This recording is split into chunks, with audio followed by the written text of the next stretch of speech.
ዶክተር ደብረጽዮን ገብረ ሚካኤል የካቢኔ ስብሰባን አካሄዱ።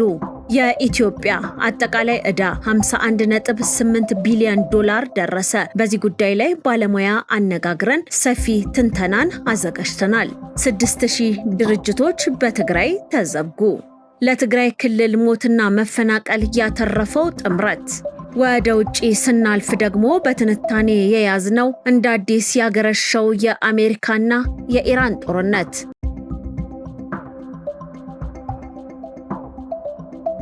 ሰላም ጤና ይስጥልን። የተወደዳችሁና የተከበራችሁ የሐቅና ሳቅ ሚዲያ አድማጭና ተመልካቾቻችን፣ ይህ ከሐቅና ሳቅ ሚዲያ ተዘጋጅቶ የሚቀርብላችሁ የወሳኝ መረጃ የዜና ዝግጅታችን ነው። በዛሬው የወሳኝ መረጃ የዜና ዝግጅታችን የሀገር ውስጥና የውጪ መረጃዎችን ወደ እናንተ እናደርሳለን።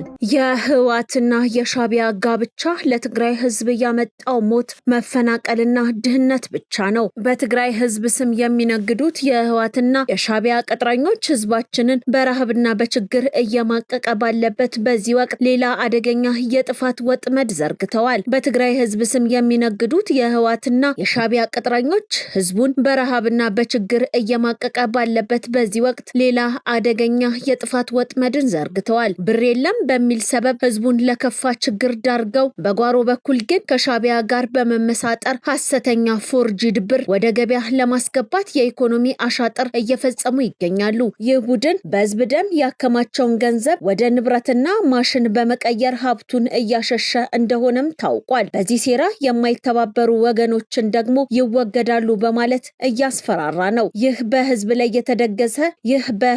የተደገሰ የጥፋት ድግስ ሳይረፍድ ሊቆም ይገባል። የትግራይ ወጣት ባለሀብትና ምሁራን ሆይ፣ የእነዚህን የጥፋት ኃይሎች ተላላኪ ከመሆን ይልቅ የሴራቸውን ምንጭ ልታደርቅ ይገባል። የህወሓትና የሻዕቢያ ጋብቻ ለትግራይ ህዝብ ያመጣው ሞት፣ መፈናቀል፣ ድህነትን ብቻ ነው። ዛሬም በሐሰተኛ ብር ህዝቡን ለማራቆት የሚሰሩት ስራ ከጅብ አፍ ስጋ መሆኑን በተግባር እያሳዩ ነው። እናም የማይረሳው የትግል ምዕራፍ ዛሬ ነው። ህዝቡ በገዛ ምድሩ ባይተዋር ሊሆን አይገባም። ባለቤት ለሌለው ቤት ሌባ ይፈነጭበታል እንደሚባለው በዚህ አሻጥር ስራዎች ላይ በአንድነት መነሳት የህልውና ጉዳይ ነው። ትግራይ ለሴረኞች የምትመች ስፍራ እንድትሆን አለመፍቀድ። በትግራይ ህዝብ ስም የሚነግደው የሀብት ዘረፋና የኢኮኖሚ አሻጥር አሁኑኑ እንዲቆም ሁላችንም ልንተባበር ይገባል።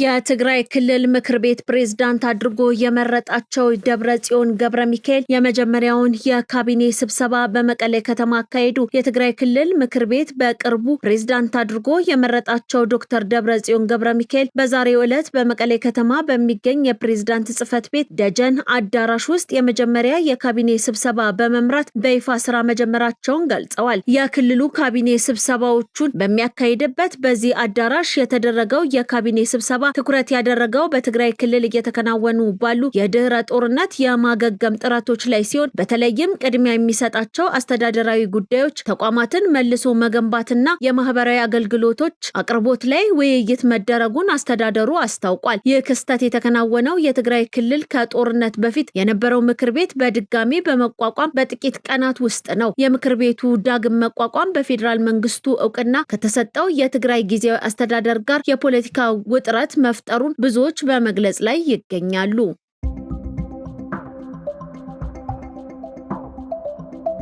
በትግራይ 6000 ድርጅቶች ተዘግተው 100,000 ሰራተኞች ተበትነዋል ሲል ቢሮ አስታወቀ። በትግራይ ክልል ከጦርነቱ በፊት ተቋቁመው ይንቀሳቀሱ የነበሩ 95% የሚሆኑ የንግድ ድርጅቶችና ኢንዱስትሪዎች መውደማቸውን የክልሉ ኢንዱስትሪ ቢሮ ይፋ አድርጓል። ቢሮ እንዳስታወቀው ከሆነ የግጭት ማቆም ስምምነቱ በተሟላ ሁኔታ ተግባራዊ ባለመሆኑ ምክንያት ከ100,000 በላይ ሰራተኞችን የቀጠሩ ከ6,000 በላይ ድርጅቶች ተዘግተው ይገኛሉም ብሏል። ዘርፉ በዕዳ ጫና፣ በነዳጅና ጥሬ ዕቃ እጥረት እንዲሁም በመሰረተ ልማት ውድመት ሳቢያ እስካሁን ማገገም እንዳልቻለም ተገልጿል። ምንም እንኳን የክልሉ ጊዜያዊ አስተዳደርና የኢንዱስትሪ ቢሮ ችግሩ እንዲፈታ የባንክ ብድሮች እንዲሰረዙ ለፌዴራል መንግስት በተደጋጋሚ ጥሪ ቢያቀርብም እስካሁን ተጨባጭ መፍትሄ አለመገኘቱም ተገልጿል። በፋይናንስና በንግድ ገደቦች ሳቢያ የክልሉ የኢኮኖሚ እንቅስቃሴ ክፉኛ መጎዳቱን የጠቀሰው ቢሮ ከፌዴራል ባለስልጣናት ጋር የተደረጉ ውይይቶችም የሚፈለገው ውጤት እንዳላመጡ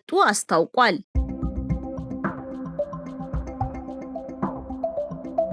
ገዢው ብልጽግና ፓርቲ በመጪው ግንቦት መጨረሻ በሚደረገው ምርጫ በ5 ክልሎች በሚገኙ 64 የምርጫ ክልሎች ብቻውን ለፓርላማ እንደሚወዳደር የኢትዮጵያ ብሔራዊ ምርጫ ቦርድ በትናንትናው ዕለት ይፋ ያደረገው ሰነድ አመላከተ።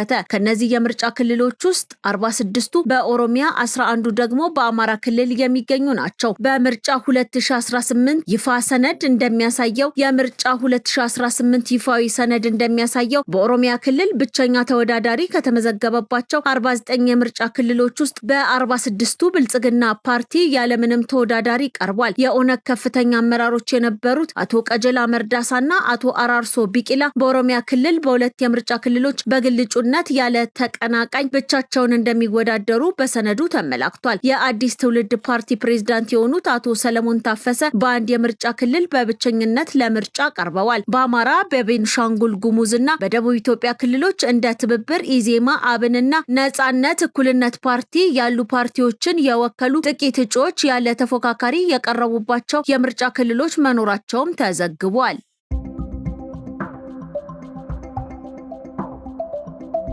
በአማራ ክልል አዊ ብሔረሰብ አስተዳደር ዞን ለአሸባሪና ጽንፈኛ ቡድኖች ሊደርሱ የነበሩ ህገወጥ የጦር መሳሪያዎች በቁጥጥር ስር ውለዋል። የክልሉ ፖሊስ ከጸጥታና ደህንነት አካላት ጋር በመቀናጀት ባካሄደው ኦፕሬሽንና ባደረገው ጠንካራ ክትትል ለአሸባሪውና ጽንፈኛ ቡድኖች ሊደርሱ የነበሩ በርካታ ቁጥር ያላቸው ህገወጥ ጥይት ከቤኒሻንጉል ጉሙዝ መተከል ዞን ወደ አማራ ክልል አዊ ብሔረሰብ አስተዳደር ዞን ፈንድቃ ከተማ ሊገባ ሲል በኬላ ላይ በፍተሻ መያዙ ተገልጿል። የክልሉ ፖሊስ ከጸጥታና ደህንነት አካላት ጋር በመቀናጀት ባካሄደው ኦፕሬሽንና ባደረገው ጠንካራ ክትትል ለአሸባሪና ጽንፈኛ ቡድን ሊደርስ የነበረ በርካታ ቁጥር ያለው ህገወጥ ጥይት ከቤኒሻንጉል ክልል መተከል ዞን ወደ አማራ ክልል አዊ ብሔረሰብ አስተዳደር ዞን ፈንድቃ ከተማ ሊገባ ሲል በኬላ ላይ በፍተሻ መያዙ ተገልጿል።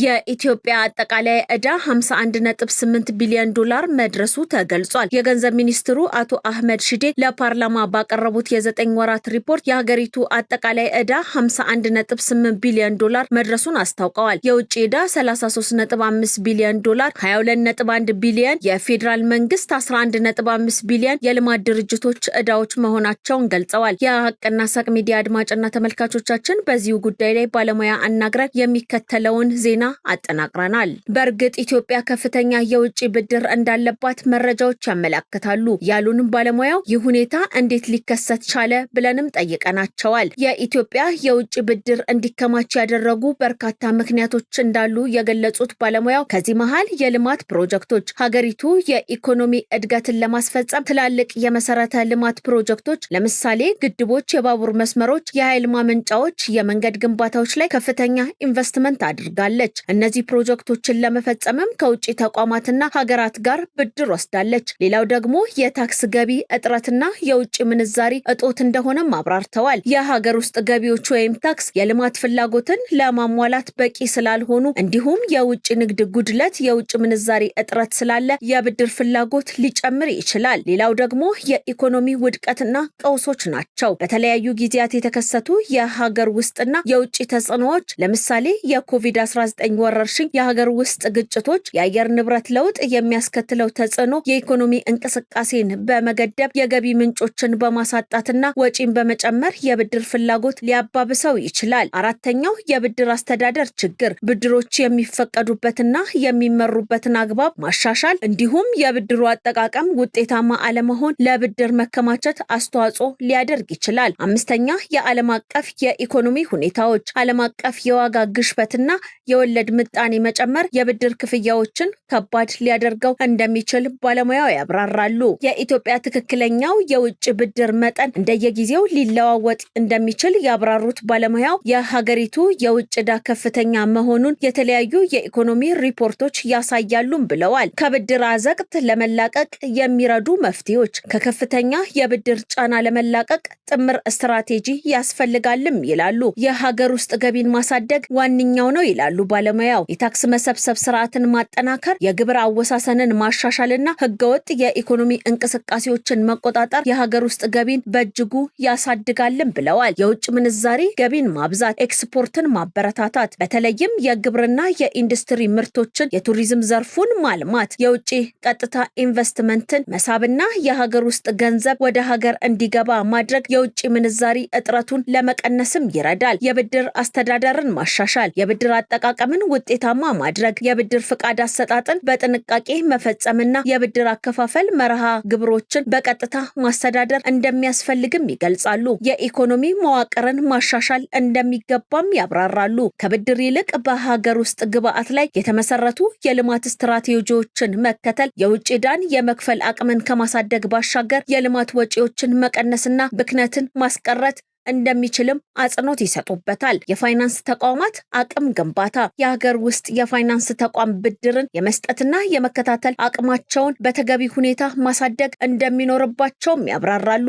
የዓለም ባንክና የአይኤምኤፍ ትብብር፣ እነዚህ ተቋማት የሚያቀርቧቸውን የቴክኒክ ድጋፎችና የፋይናንስ ማሻሻያ ምክሮችን ተግባራዊ ማድረግም አስፈላጊ መሆኑን ይገልጻሉ። ከአበዳሪ ሀገራት ጋር ድርድር ማድረግ ደግሞ ለሀገሪቱ ጠቃሚ መሆኑን ይገልጻሉ። የብድር እፎይታ ወይም የብድር ማሻሻያ ለማግኘት ከአበዳሪ ሀገራትና ተቋማት ጋር መደራደር ዋነኛው ነው። በአጠቃላይ የሀገሪቱን የኢኮኖሚ አቅም በማጠናከር የገቢ ምንጮችን በማብዛትና የወጪዎችን ውጤታማነት በማሳደግ እንዲሁም የብድር አጠቃቀምን በጥበብ በመምራት ከዚህ ሁኔታ መላቀቅ እንደሚቻልም ያብራራሉ።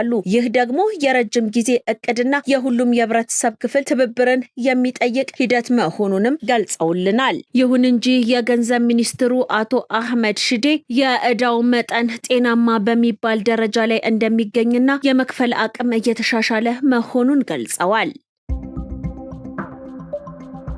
የአሜሪካ እና ኢራን የተኩስ ልውውጥ አሜሪካና ኢራን በትናንትናው ዕለት ምሽት በሆርሙዝ ጠንከር ያለ የተኩስ ልውውጥ አካሂደዋል። በአሜሪካ 3 የባህር ላይ ኢራን በአጸፋው ምላሽ በአሜሪካ 3 የባህር ላይ አውዳሚ መርከቦች በሚሳኤልና አጥፍቶ ጠፊ ድሮን ጥቃት በመፈጸም የአጸፋ ምላሽን ሰጥታለች። ይህን ተከትሎ ትናንት ምሽት የኢራን አየር መቃወሚያዎች በመላው ቴህራን የተንቀሳቀሱ ሲሆን አሜሪካንም በኢራን ወደብና ደሴቶች ላይ ጥቃትን ፈጽማለች። ይህን ተከትሎ ጦርነቱ እንደገና ተጀመረ የሚል ጥያቄ የቀረበላቸው አንድ የአሜሪካ ባህር ኃይል አውዳሚ መርከቦችን አውድም ያለው ያለች ሲሆን አሜሪካ በበኩሏ መርከቦቹ ጥቃት አልተፈጸመባቸውም፣ በመልሶ መከላከል ተርፈዋል ብላለች።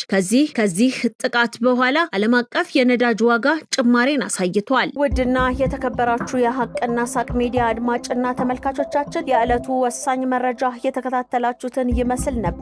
ሌሎች የሀቅና ሳቅ ሚዲያ ዝግጅቶች እንደቀጠሉ ናቸው። ጥሩ ጊዜ ይሁንላችሁ።